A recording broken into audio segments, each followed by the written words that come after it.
My grandfather was a cobbler. Back in the day, he made custom-made shoes. I never got to meet him. He perished in the Holocaust. But I did inherit his love for making, except that it doesn't exist that much anymore. You see, while the Industrial Revolution did a great deal to improve humanity, it eradicated the very skill that my grandfather loved, and it atrophied craftsmanship as we know it. But all of that is about to change with 3D printing, and it all started with this, the very first part that was ever printed. It's a little older than Ted. It was printed in 1983 by Chuck Hall, who invented 3D printing. But the thing that I want to talk to you about today, the big idea that I want to discuss with you, is not that 3D printing is going to catapult us into the future, but rather that it's actually going to connect us with our heritage, and it's going to usher in a new era of localized, distributed manufacturing that is actually based on digital fabrication. So think about useful things. You all know your shoe size. How many of you know the size of the bridge of your nose or the distance between your temples? Anybody? Wouldn't it be awesome if you could, for the first time, get eyewear that actually fits you perfectly and doesn't require any hinge assembly, so chances are the hinges are not going to break. But the implications of 3D printing go well beyond the tips of our noses. When I met Amanda for the first time, she could already stand up and walk a little bit, even though she was paralyzed from the waist down. But she complained to me that her suit was uncomfortable. It was a beautiful robotic suit made by Exobionic, but it wasn't inspired by her body. It wasn't made to measure. So she challenged me to make her something that was a little bit more feminine, a little bit more elegant, and lightweight. And like good tailors, we thought that we would measure her digitally. And we did. We built her an amazing suit. The incredible part about what I learned from Amanda is a lot of us are looking at 3D printing, and we say to ourselves, it's going to replace traditional methods. Amanda looked at it, and she said, it's an opportunity for me to reclaim my symmetry and to embrace my authenticity. And you know what? She's not standing still. She now wants to walk in high heels. It doesn't stop there. 3D printing is changing personalized medical device as we know it, from new, beautiful, conformal, ventilated scoliosis braces to millions of dental restorations and to beautiful bracings for amputees. Another opportunity to emotionally reconnect with your symmetry. And as we sit here today, you can go wireless on your braces with clear aligners. All your dental restorations, millions of in-the-ear hearing aids are already 3D printed today. Millions of people are served today from these devices. What about full knee replacements? From your data made to measure, where all of the tools and guides are 3D printed.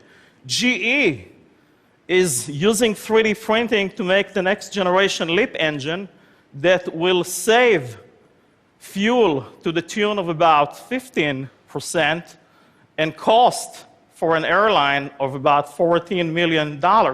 Good for GE, right? And their customers and the environment. But you know, the even better news is that this technology is no longer reserved for deep-pocketed corporations. Planetary Resources, a startup for space explorations, is going to put its first space probe later this year. It weighs a fraction of a NASA spaceship. It costs a fraction of its cost, and it's made with less than a dozen moving parts, and it's going to be out in space later this year. Google is taking on this very audacious project of making the block phone, the Aura. It's only possible because of the development of high-speed 3D printing that for the first time will make functional, usable modules that will go into it. A real moonshot powered by 3D printing. How about food? What if we could, for the first time, make incredible delectables like this beautiful Ted Teddy here that is edible?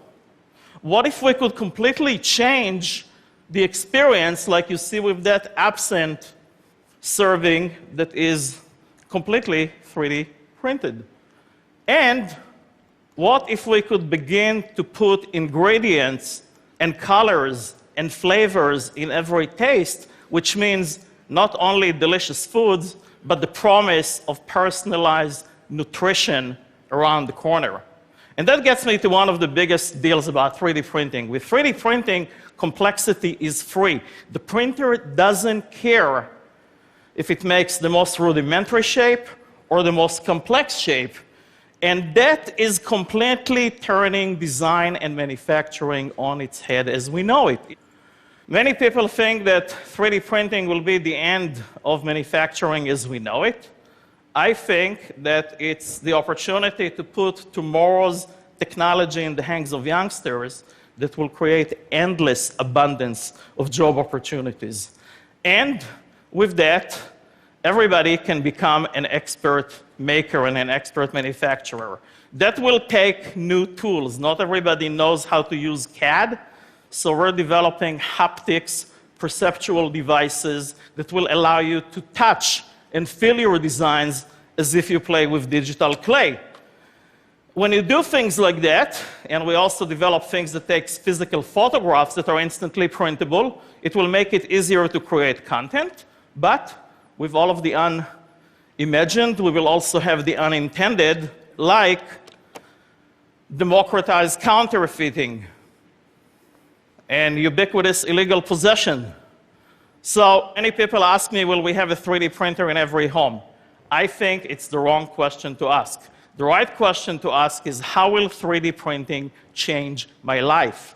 Or in other words, what room in my house will 3D printing fit in? So everything that you see here has been 3D printed, including these shoes at the Amsterdam Fashion Show. Now, these are not my grandfather's shoes. These are shoes that represent the continuation of his passion for hyperlocal manufacturing. My grandfather didn't get to see Nike printing cleats for the recent Super Bowl, which I think is kind of serendipitous. And my father didn't get to see me standing in my hybridized 3D printed shoes. He passed away 3 years ago. But Chuck Hall, the man that invented it all, is right here in the house today. And thanks to him, I can say, thanks to his invention, I can say that I am a cobbler too. And by standing in these shoes, I am honoring my past while manufacturing the future. Thank you.